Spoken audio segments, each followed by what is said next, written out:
el pasado 29 de octubre, mientras el máximo representante de Educación, el conseller, a la 1 de la tarde abandonaba su puesto de trabajo, otro compañero, José, el director del IES de Cheste, tuvo que cerrar el instituto porque en Chiva a esa misma hora ya se estaban ahogando.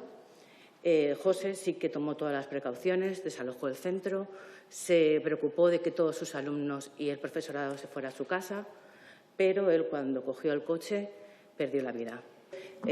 Saben ustedes que no se hizo ningún tipo de llamamiento a las comunidades educativas para que se tomara ninguna medida que tuviera como previsión el cierre de los centros educativos.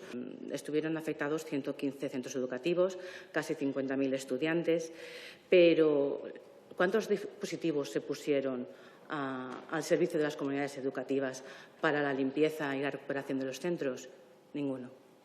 Quien sí que vino a los centros educativos a limpiarlo fueron los padres, las madres, el voluntariado. Todos vinieron allí. Y desde aquí, 100 días después, solo tengo que darles las gracias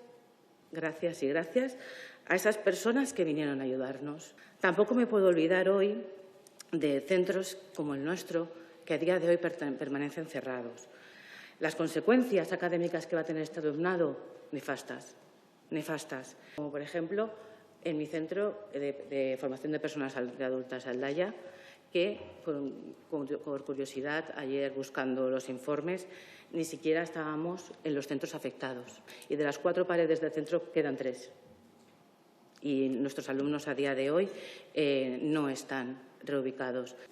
Nada será igual en nuestros pueblos y, sobre todo, en las comunidades educativas de los centros y las localidades afectadas por la DANA.